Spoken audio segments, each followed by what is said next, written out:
എൻ്റെ പേര് മിഥു. ഞാൻ വരുന്നത് വയനാട് പുൽപ്പള്ളി എന്ന് പറഞ്ഞൊരു സ്ഥലത്താണ്. ഞാനിവിടെ ഇപ്പോൾ സാക്ഷ്യം പറയാൻ എന്നെ യോഗ്യയാക്കിയ അമ്മ മാതാവിന് ഈശോയ്ക്ക് ഒരായിരം നന്ദി പറയുന്നു.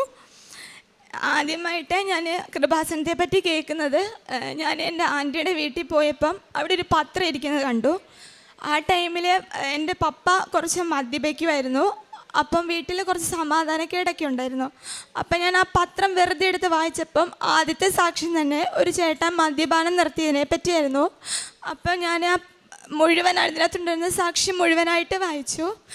എന്നിട്ട് ഞാൻ ആലോചിച്ചു, ദൈവം ഇത് ആലപ്പുഴയാണല്ലോ, എന്നെക്കൊണ്ട് എന്തായാലും പോകാൻ പറ്റത്തില്ല. പക്ഷെ ഞാൻ ആ പത്രം എടുത്ത് വീട്ടിൽ പോയിട്ട് അത് ഞാൻ ഒന്നും കൂടെ നോക്കിയപ്പോൾ അതിൽ ലൈറ്റൊക്കെ പ്രെയർ കണ്ടു. അപ്പം ഞാൻ അമ്മയുടെ ഫോണിൽ നിന്ന് അതിൽ പ്രെയർ റിക്വസ്റ്റ് ഇട്ടു. അപ്പം എനിക്കൊന്ന് മാത്രമേ ഉണ്ടായിരുന്നുള്ളൂ, അന്ന് പപ്പ മദ്യപാനം നിർത്തണമെന്ന്. അപ്പം പിറ്റേ ദിവസം തന്നെ പപ്പയ്ക്ക് അറിയുന്ന ഒരു ചേട്ടൻ്റെ ഭാര്യ ഇങ്ങനെ പത്രം കൊടുത്തിട്ട് പറഞ്ഞു പപ്പയ്ക്ക് കൃപാസനത്തിൽ പോകണമെന്ന്. അന്നാണ് എനിക്ക് അമ്മ മാതാവിൽ വിശ്വാസം ഏറ്റവും കൂടുതൽ. കാരണം ഞാൻ തലേന്ന് രാത്രിയാണ് ആ പ്രെയർ റിക്വസ്റ്റ് ഇട്ടത്. പിറ്റേന്ന് രാവിലെ തന്നെ പപ്പ ഇത് വന്ന് പറഞ്ഞപ്പോൾ എനിക്ക് എന്താണെന്ന് അറിയത്തില്ലെന്നു, അത്രയധികം സന്തോഷം ഉണ്ടായിരുന്നു. പിന്നെ ഞാൻ പപ്പയുടെ മദ്യപാനം മാറി. പപ്പ 2018 ഇവിടെ വന്ന് ഉടമ്പടി എടുത്തു. അന്ന് തൊട്ട് ഇന്ന് വരെ പപ്പ മദ്യപിച്ചിട്ടില്ല. മുടങ്ങാതെ ഇവിടെ വന്ന് പുതുക്കുകയും എല്ലാ കാര്യങ്ങളും പപ്പ ചെയ്യുന്നുണ്ട്. പിന്നെ ഞാൻ BSc നേഴ്സിംഗ് ആയിരുന്നു പഠിച്ചുകൊണ്ടിരുന്നത്. അപ്പോൾ ഫസ്റ്റ് ഇയറിൽ ഞാൻ 5 വിഷയത്തിനും തോറ്റു. അത് 1-2 മാർക്കിനായിരുന്നു തോറ്റത്. എനിക്ക് എങ്ങനെയാണ് എക്സാം അപ്പിയർ ചെയ്യേണ്ടതെന്നോ എന്താ എഴുതണ്ടേന്ന് പോലും അറിയത്തില്ലായിരുന്നു. അപ്പോൾ റിസൾട്ട് വന്നപ്പോൾ നമുക്കറിയാം ഒരു എത്ര ലക്ഷം കൊടുത്തിട്ടാണ് നമ്മളെ പഠിപ്പിക്കുന്നതെന്ന്. അപ്പോൾ അതെൻ്റെ അമ്മയ്ക്കും പപ്പയ്ക്കൊക്കെ വലിയ വേദനയായിരുന്നു. അപ്പം എനിക്ക് എത്രയും പെട്ടെന്ന് ഇവിടെ ഉടമ്പടി എടുക്കണം എന്നായിരുന്നു ആഗ്രഹം. അപ്പം ഞാൻ പപ്പയുടെ കൂടെ വന്ന് 2022 മാർച്ച് 7 ഉടമ്പടി എടുത്തു. ഉടമ്പടി എടുത്ത് കഴിഞ്ഞിട്ട് ഞാൻ അതേപോലെ പാലിക്കാൻ തുടങ്ങി. പക്ഷെ ഞാൻ സപ്ലീൻ്റെ ഫസ്റ്റ് അറ്റംപ്റ്റിൽ പിന്നെയും 2 വിഷയം ഞാൻ ഫെയിലായി. അത് അനാട്ടമി സൈക്കോളജി ആയിരുന്നു. അനാട്ടമി എനിക്ക് എത്ര പഠിച്ചിട്ടും ഒന്നും ചെയ്യാനാവുന്നില്ലായിരുന്നു. അപ്പോൾ എക്സാമിൻ്റെ തലേന്ന് വരെ 10 മണി വരെ ഞാൻ കരയുമായിരുന്നു, എനിക്കൊന്നും പഠിച്ചിട്ട് കിട്ടുന്നില്ല. ഇനി ഞാൻ ഫെയിലായാൽ എൻ്റെ അമ്മയ്ക്ക് എത്ര സങ്കടം ഉണ്ടാവുമെന്ന് എനിക്കറിയായിരുന്നു. അപ്പം ഞാൻ ഈശോയുടെ എൻ്റെ അടുത്തൊരു കരുണയുടെ ഈശോയുടെ രൂപം ഉണ്ടായിരുന്നു. അപ്പോൾ ഞാൻ ഈശോയെ കെട്ടിപ്പിടിച്ച് കരഞ്ഞിട്ട് പറഞ്ഞു, എൻ്റെ റിസൾട്ട് വരുമ്പോൾ എനിക്കൊന്നും വേണ്ട, എൻ്റെ അമ്മയൊന്ന് ചിരിച്ചാൽ മതി എന്നായിരുന്നു. അപ്പം എൻ്റെ റിസൾട്ട് വന്നിട്ട് ഞാൻ ഫസ്റ്റ് ഇയറിൽ 2 വിഷയവും ക്ലിയർ ആക്കി. സെക്കൻഡ് ഇയർ സെക്കൻഡ് ക്ലാസ്സോട്ടാണ് ഞാൻ പാസ്സായത്. എനിക്ക് എക്സാമിന് ഒന്നും അറിയത്തില്ലായിരുന്നു.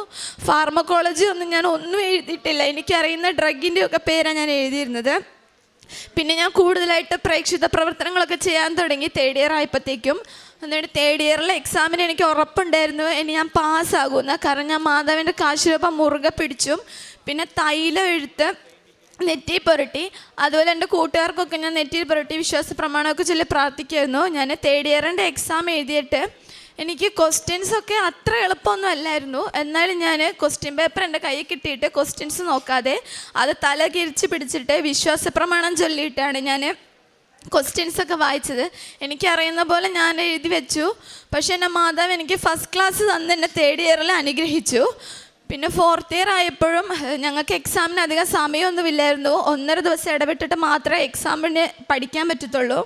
അപ്പം ഞങ്ങൾക്ക് ഓൾറെഡി 4th ഇയർ ആയതുകൊണ്ട് തന്നെ ഞങ്ങൾ വെക്കേറ്റ് ചെയ്ത് പോയിട്ട് പിന്നെ ഞങ്ങൾ ഹോസ്റ്റലിൽ വന്ന് നിൽക്കുമായിരുന്നു. അപ്പോൾ അതിൻ്റേതായ കുറേ ബുദ്ധിമുട്ടുകളും ഉണ്ടായിരുന്നു. ഉറക്കം ശരിയാവാതെ ഞങ്ങളൊക്കെ ഇരുന്ന് പഠിക്കുമായിരുന്നു. അപ്പം ഞാനിങ്ങനെ നോക്കുമ്പോൾ എപ്പോഴും എൻ്റെ യൂട്യൂബിനകത്ത് ഫുള്ള് എക്സാമിന് ഇവിടെ വന്ന് സാക്ഷ്യം പറഞ്ഞവരുടെ മാത്രമായിരുന്നു കാണുമായിരുന്നു സാക്ഷ്യങ്ങൾ. അപ്പം ഞാനിങ്ങനെ ഓരോ സാക്ഷ്യം നോക്കുമ്പോൾ ഒരു ചേട്ടൻ ഇങ്ങനെ പറയുന്നുണ്ടായിരുന്നു, അമ്മയുടെ പ്രതീക്ഷീകരണത്തിൻ്റെ സ്ഥിരസാക്ഷി ഈശോയുടെ നാമത്തിൽ തന്നെ ഉയർത്തണമെന്ന്. അന്ന് തൊട്ട് ആ സാക്ഷ്യം ഞാൻ കേട്ടത് മുതൽ ഞാൻ 9 വട്ടം വിശ്വാസ പ്രമാണം ചൊല്ലിയിട്ട് അമ്മയുടെ പ്രതീക്ഷീകരണത്തിൻ്റെ സ്ഥിരസാക്ഷിയായി ഈശോയുടെ നാമത്തിൽ തന്നെ ഉയർത്തണമെന്ന് ചൊല്ലി പ്രാർത്ഥിക്കുമായിരുന്നു. പിന്നെ എൻ്റെ കൂട്ടുകാർക്കും ഞാൻ നെറ്റിയിൽ കുരിശ് വരച്ച് വിശ്വാസ പ്രമാണം ചൊല്ലി അവർക്ക് ധൈര്യം കൊടുക്കുമായിരുന്നു. കാരണം കുറേ കൂട്ടുകാർ ഞാൻ അങ്ങനെ ആദ്യമൊക്കെ ഞാൻ പ്രാർത്ഥിക്കുമ്പോൾ കുറേ പേര് പറയുന്നു, ഇവള് മാത്രമാണോ ഇങ്ങനെ പ്രാർത്ഥിക്കുന്നുള്ളൂ, വേറെ ആരും ഇവിടെ പ്രാർത്ഥിക്കുന്നൊന്നും ഇല്ലല്ലോ, അത് ആൾക്കാരെ കാണിക്കാൻ വേണ്ടിയുള്ള പ്രാർത്ഥനയെന്ന്. പിന്നെ ഒരു കുട്ടീനോട് വന്ന് പറഞ്ഞിരുന്നു, ഞാൻ സപ്ലൈ ചെയ്യുന്ന സമയത്ത് നീ ഇത്രമാത്രം പ്രാർത്ഥിച്ചിട്ട് നിനക്കെന്താ പാസ്സാവാൻ പറ്റാത്തതെന്ന്. അപ്പം ഞാൻ മാതാവിനോട് കുറേ കരഞ്ഞ് പ്രാർത്ഥിച്ചു. ഞാൻ ആരെങ്കിലും കാണിക്കാനല്ലല്ലോ മാതാവെ നിന്നെ വിളിക്കുന്നത്. അപ്പം ഇവരിങ്ങനെ പറഞ്ഞപ്പോൾ എനിക്ക് സങ്കടമാവുക, ഇനി നിങ്ങൾ തന്നെ ഇവരെ കാണിക്കാൻ വേണ്ടി മാതാവ് ഈശോ എനിക്ക് ജിജയെ നൽകണമെന്ന് പറഞ്ഞു. അങ്ങനെ എൻ്റെ മാതാവ് എന്നെ 3rd ഇയർ വരെ ഉയർത്തിയെന്നെ. 4th ഇയർ ആയപ്പോൾ ഞാൻ ജസ്റ്റ് പാസ് എന്ന രീതിക്ക് ഞാൻ പ്രാർത്ഥിച്ചിട്ടുണ്ടായിരുന്നുള്ളൂ ആദ്യം. പിന്നെ എനിക്ക് എല്ലാ ക്വസ്റ്റ്യൻസും പഠിക്കുമ്പോൾ ഞാൻ ഈശോനെയും മാതാവിനെയും വെച്ചിട്ട് എൻ്റെ കൂടെ ഇരുന്ന് പഠിക്കണമെന്ന് പറയുന്നു. ഞങ്ങളൊക്കെ 3 മണിക്കൂർ മാത്രമേ ഉറങ്ങിയിട്ടുള്ളൂ. അതുവരെ ഈശോനെയും മാതാവിനെയും നോക്കിയിരുന്ന് ഇങ്ങനെ വായിച്ച് പഠിക്കുമായിരുന്നു. അപ്പോൾ എക്സാമിൻ്റെ ക്വസ്റ്റ്യൻ പേപ്പർ കിട്ടിയപ്പോൾ എനിക്ക് ഭയങ്കര സന്തോഷമായിരുന്നു. കാരണം ആദ്യത്തെ എക്സാം തന്നെ ഞാൻ പഠിക്കാത്തതായിട്ട് അതിലൊരു ക്വസ്റ്റ്യനും ഇല്ലായിരുന്നു. അതുപോലെ എല്ലാ എക്സാമിനും ഞാൻ പഠിച്ച അതേ ക്വസ്റ്റ്യൻസാണ്. എൻ്റെ ലൈഫിൽ ആദ്യമായിട്ടാണ് ഞാൻ ഈ നേഴ്സിംഗ് എഴുതിയിട്ട് ഞാൻ പഠിച്ച ഒരു 10 മാർക്കിൻ്റെ ഉത്തരം എനിക്ക് മര്യാദയ്ക്ക് എഴുതാൻ പറ്റുന്നത്. അല്ലെങ്കിൽ ഒരിക്കലും ഞാൻ പഠിച്ച ഒരു ക്വസ്റ്റ്യൻ്റെ ആൻസർ എനിക്ക് മര്യാദയ്ക്ക് എഴുതാൻ പറ്റില്ല. പക്ഷേ ഞാൻ 4th ഇയറിൽ നല്ലോണം എക്സാം എഴുതി. അപ്പം ഞാൻ അമ്മേനോട് പറഞ്ഞായിരുന്നു, അമ്മ എനിക്ക് ഉറപ്പായിട്ടും എനിക്ക് ജയിക്കാൻ പറ്റും. അപ്പം അമ്മയും പറഞ്ഞു, എനിക്കറിയാം നീ പഠിച്ചിട്ടുണ്ടല്ലോ എന്ന്. പക്ഷെ എനിക്കിങ്ങനെ ഉള്ളിൽ ആരെങ്കിലും ഇടയ്ക്കിടയ്ക്ക് വന്ന് പറയില്ല നീ ഫെയിലാവുമെന്ന്. അപ്പം ഞാൻ ഇങ്ങനെ പറയും, ഞാൻ എന്നെ ഫെയിലാവാനൊന്നും ചെയ്തില്ലല്ലോ മാതാവ്, ഇങ്ങനെ ആരാ എൻ്റെ മനസ്സിലിങ്ങനെ പറയുന്നത്. പിന്നെയും വരും. അപ്പം ഞാൻ മാതാവിനോട് ഈശോയോടും പറയും, എൻ്റെ അമ്മ എൻ്റെ റിസൾട്ട് വരുമ്പോൾ സന്തോഷിക്കണം.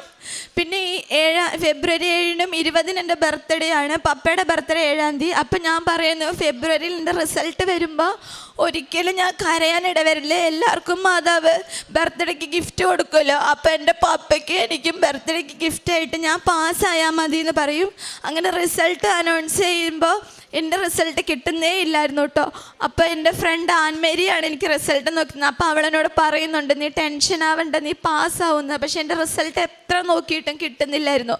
അങ്ങനെ കുറേ കരഞ്ഞു. ഞാൻ 7 മണിക്ക് പ്രാർത്ഥിക്കാനിരുന്നിട്ട് 10:45 എൻ്റെ മെഴുകുതിരി അടഞ്ഞില്ലായിരുന്നു. അതുപോലെ ഞാൻ പ്രാർത്ഥിച്ചു, മാതാവേ എന്നെ കൈവിടല്ലേ, എൻ്റെ അമ്മ എൻ്റെ തൊട്ടടുത്തേക്ക്, എൻ്റെ അമ്മ കരയാനിട വരത്തില്ലേ മാതാവേ റിസൾട്ട് വരുമ്പോൾ ഞാൻ പ്രാർത്ഥിച്ചു. പക്ഷെ എൻ്റെ റിസൾട്ട് വന്നപ്പോൾ എനിക്ക് ജസ്റ്റ് പാസിന് വരെ എൻ്റെ മാതാവ് ഡിസ്റ്റിങ്ഷൻ തന്ന് എന്നെ അനുഗ്രഹിച്ചേ. അതെനിക്ക് ഏറ്റവും വലിയ എൻ്റെ അമ്മ കണ്ടത് വെച്ചാൽ എൻ്റെ അമ്മയ്ക്ക് കൊടുക്കാൻ പറ്റിയ ഏറ്റവും വലിയ സമ്മാനമായിട്ടാണ് ഞാൻ കരുതിയത്. അതുപോലെ എൻ്റെ മാതാവ് തന്ന ബർത്ത്ഡേ ഗിഫ്റ്റാണത്. പിന്നെ എൻ്റെ അമ്മയ്ക്ക് ബ്രസ്റ്റിൽ നിന്ന് ഡിസ്ചാർജ് വരുന്നതായിട്ട് തോന്നി. അപ്പം അമ്മ ഭയങ്കരമായിട്ട് പേടിച്ചു. ഞാൻ ഹോസ്റ്റലിലാണ്. അമ്മയ്ക്ക് കുറച്ച് കാര്യങ്ങൾ വന്നവരെ ഭയങ്കര പേടിയാണ്. അപ്പം ഞാൻ അവിടെ ഇരുന്നുകൊണ്ട് തന്നെ എൻ്റെ ബ്രസ്റ്റിൽ തൈലം വെച്ച് വിശ്വാസ പ്രമാണം ചൊല്ലി പ്രാർത്ഥിച്ചു, മാതാവേ അമ്മേൻ്റെ കൂടെ ഉണ്ടാവണേ, അമ്മയ്ക്ക് ഒരു കുഴപ്പവും വരുത്തല്ലേ, എനിക്ക് അമ്മയേ ഉള്ളൂ എന്നും പറഞ്ഞ് ഞാൻ കരഞ്ഞു പ്രാർത്ഥിച്ചു. എന്നിട്ട് അമ്മ 2ാമത് ഡോക്ടറെ കണ്ടപ്പോൾ ഡോക്ടർ പറഞ്ഞു, ഒരു കുഴപ്പവും ഇല്ല അമ്മയ്ക്ക് ഹോർമോണൽ ചേഞ്ച് കൊണ്ട് വന്നതാ, അല്ലാതെ വേറെ ഒരു പ്രശ്നങ്ങളും ഇല്ല, പേടിക്കേണ്ടതില്ല എന്ന്. അതേപോലെ തന്നെ എൻ്റെ ഫ്രണ്ട്സിന് സപ്ലിമെൻ്ററി എക്സാം ഉണ്ടായിരുന്നു, ഞാൻ അവർക്ക് കൊടുക്കാം. എൻ്റെ പേര് അനിത. ഞാൻ കൃപാസനത്തെ പറ്റി അറിയുന്നതും ഇവളുടെ കൂടെ തന്നെയാണ് ഞാൻ ആദ്യമായിട്ട് ഇവിടെ വന്നത്. എനിക്ക് ഫൈനൽ ഇയർ എക്സാം ഭയങ്കര പേടിയും കാര്യങ്ങളായിരുന്നു. എക്സാം എഴുതുന്ന സമയത്തായാലും ടെൻഷനും കാര്യങ്ങളൊക്കെ ഉണ്ടായിരുന്നു. ആദ്യത്തെ എക്സാം ഞങ്ങൾക്ക് OBG ആയിരുന്നു. അപ്പോൾ വളരെ പേടിച്ചാണ് എക്സാം എഴുതാൻ പോയത്.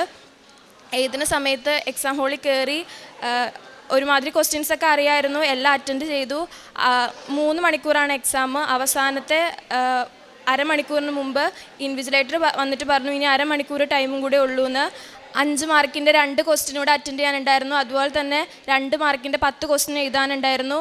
അപ്പോൾ ടെൻഷനും കാര്യങ്ങളായിട്ട് എൻ്റെ കൈ കിടന്ന് വിറയ്ക്കാൻ തുടങ്ങി. എൻ്റെ കയ്യിൽ മിതു എനിക്ക് തന്ന കാശ് രൂപം ഉണ്ടായിരുന്നു. ഞാൻ അത് മുറുകെ പിടിച്ച് എനിക്ക് പറ്റുന്ന പോലെ ഞാൻ എഴുതി.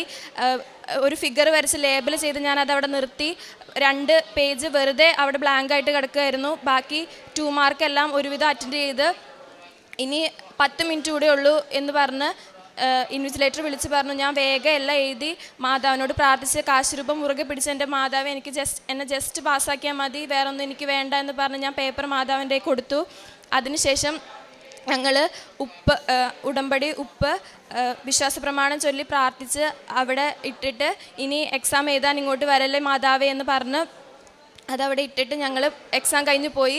റിസൾട്ട് വന്നപ്പോൾ 3 സബ്ജക്റ്റാണ് ഉള്ളത്. അതിൽ ഏറ്റവും കൂടുതൽ മാർക്ക് എനിക്ക് OBGക്കായിരുന്നു. ഏറ്റവും കൂടുതൽ മാർക്കോട് കൂടി ഞാൻ 2nd ക്ലാസ്സോട് കൂടി പാസ്സായി. മാതാവിന് ഒത്തിരി നന്ദി. എൻ്റെ പേര് അഖില. ഞാൻ മിതു പറഞ്ഞിട്ടാണ് ഞാൻ കൃപാസനത്തെ പറ്റി അറിയുന്നത്. 3rd ഇയർ എനിക്ക് മാത്രമായിരുന്നു സപ്ലി ഉണ്ടായിരുന്നു. ഇവർ ഫസ്റ്റ് അറ്റംപ്റ്റിൽ തന്നെ അവർ പാസ്സായിരുന്നു. അപ്പം ഞാൻ പ്രാർത്ഥിക്കുകയൊക്കെ ചെയ്യായിരുന്നു. അപ്പം മിതു എനിക്ക് എക്സാമിൻ്റെ ടൈമിങ്ങിൽ അവളുടെ കാശ് രൂപം എനിക്ക് തന്നുവിടുമായിരുന്നു. എക്സാമിന് പോകുമ്പോൾ ഇത് പിടിച്ച് നീ എഴുതിയാൽ മതി എന്നൊക്കെ പറഞ്ഞ് എനിക്ക് തന്നുവിടുമായിരുന്നു.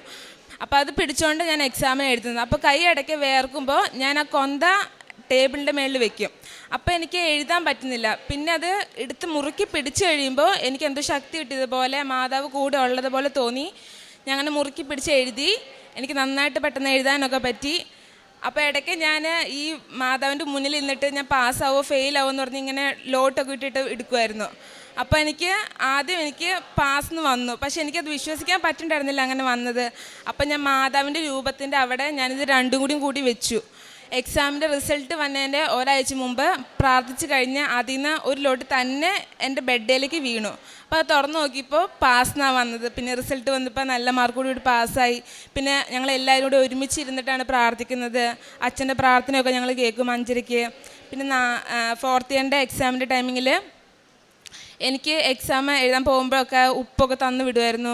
പിന്നെ എണ്ണ പരട്ടും അങ്ങനെയൊക്കെ ചെയ്തുകൊണ്ടിരിക്കുമായിരുന്നു. പിന്നെ 4th ഇയറിൻ്റെ എക്സാമിൻ്റെ റിസൾട്ടൊക്കെ വന്നപ്പോൾ നല്ല മാർക്കോടുകൂടി പാസ്സാവാനും പറ്റി. ഫസ്റ്റ് ക്ലാസ് ഉണ്ട്. ഇപ്പോൾ ദൈവത്തിൻ്റെ അനുഗ്രഹം കൊണ്ട് ഇപ്പോൾ പാസ്സായി. ഇനി നല്ലൊരു ജോലി കിട്ടുമെന്ന് പ്രതീക്ഷിച്ചുകൊണ്ട് മാധവന് നന്ദി പറയുന്നു. പിന്നെയുള്ളത് പപ്പയുടെ ലൈസൻസ് പപ്പ വണ്ടിയുടെ CC ഒക്കെ അടച്ച് വരുന്ന സമയത്ത് ചാടിപ്പോയായിരുന്നു. അപ്പോൾ പപ്പ വീട്ടിൽ വന്ന് അന്വേഷിച്ചിട്ട് പപ്പയ്ക്ക് എവിടെയാണ് അത് പോയെന്ന് ഒട്ടും അറിയത്തില്ലായിരുന്നു. അപ്പോൾ ഞാൻ വെറുതെ ഇങ്ങനെ മാതാവിനോട് പറഞ്ഞു, മാതാവേ എൻ്റെ പപ്പയ്ക്ക് ടെൻഷൻ വരുന്നതാണ്. പപ്പ ഇങ്ങനെ മുട്ടയെ കുത്തിയെന്നൊക്കെ പ്രാർത്ഥിക്കുന്നത് ഞാൻ കണ്ടു. ഞാൻ ആദ്യമായിട്ട് അങ്ങനെയൊക്കെ പപ്പ പ്രാർത്ഥിക്കുന്ന കാണുന്ന സങ്കടത്തോടെ. അപ്പം ഞാൻ മാതാവിനോട് പറഞ്ഞു, മാതാവേ എൻ്റെ പപ്പയുടെ ലൈസൻസ് ഒന്ന് കൊടുക്കണേ, ഞാൻ അവിടെ വന്ന് സാക്ഷ്യം പറഞ്ഞേക്കാവെന്ന്. പിറ്റേ ദിവസം പപ്പേനെ ഒരു ചേട്ടൻ വിളിച്ചു, ഇങ്ങനെ കടയിൽ ലൈസൻസ് വീണിട്ടുണ്ട്.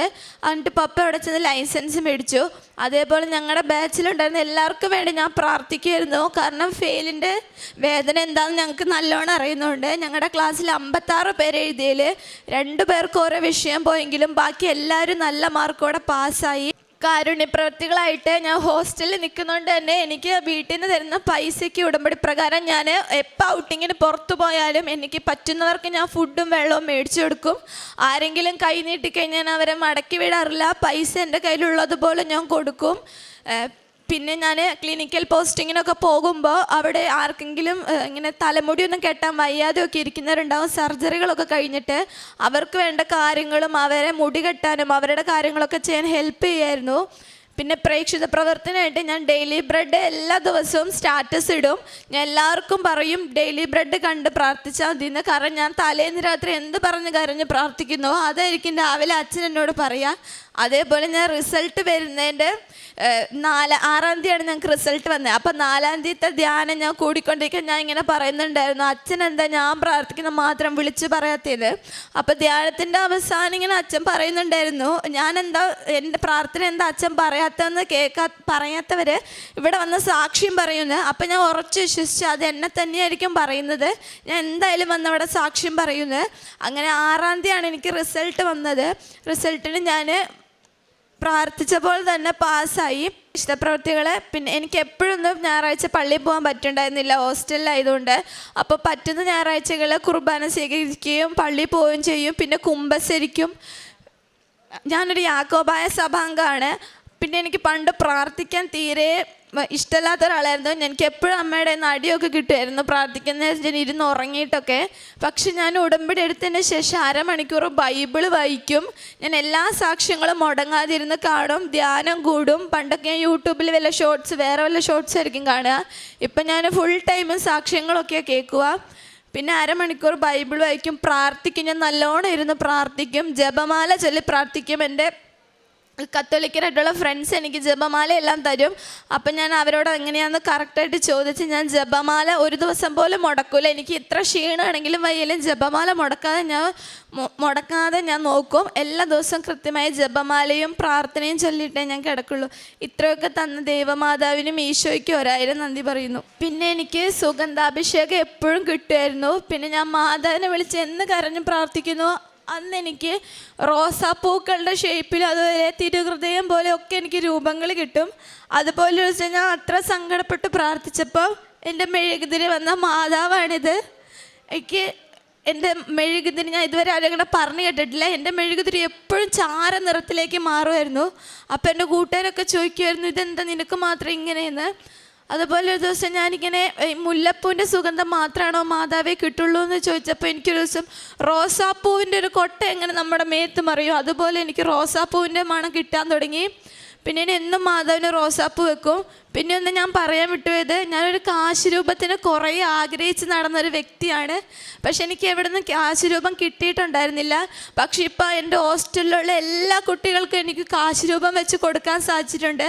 ആര് വന്ന് എൻ്റെ അടുത്ത് ഒരു മാതാവിനെ തരുമെന്ന് ചോദിച്ചാലും എൻ്റെ അടുത്തുണ്ടെന്ന് പറഞ്ഞ് എനിക്ക് കൊടുക്കാനുള്ള കൃപ എൻ്റെ മാതാവ് തന്നിട്ടുണ്ട്. ജ്ഞാനത്തിൻ്റെ പുസ്തകം 9-ാം അധ്യായം 10-ാം തിരുവചനം അരുളി ചെയ്യുന്നു, വിശുദ്ധ സ്വർഗത്തിൽ നിന്ന് അങ്ങയുടെ മഹത്വത്തിൻ്റെ സിംഹാസനത്തിൽ നിന്ന് ജ്ഞാനത്തെ അയച്ചു തരണമേ.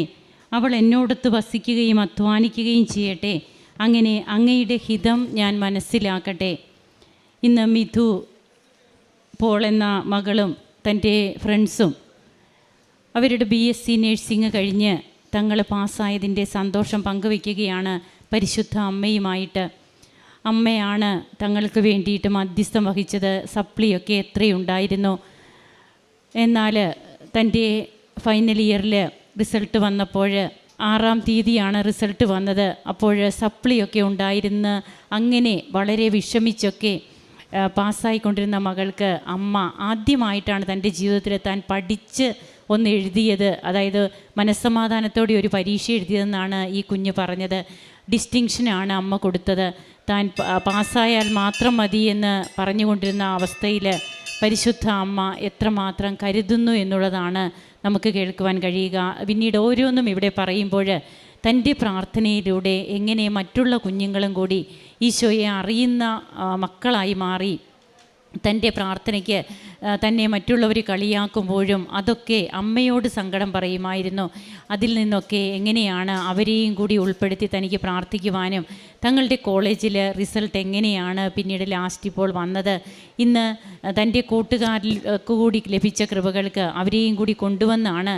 ഈ മകൾ മൂലമാണ് അവർക്കും നേർച്ച വസ്തുക്കളൊക്കെ ലഭിക്കുകയും ഈ മകളോടൊപ്പം തങ്ങളും പ്രാർത്ഥിക്കുകയും ഒക്കെ ചെയ്തു. അങ്ങനെ അവർക്ക് കിട്ടിയ കൃപകളും ആ മക്കളും ഇവിടെ പങ്കുവയ്ക്കുന്നു.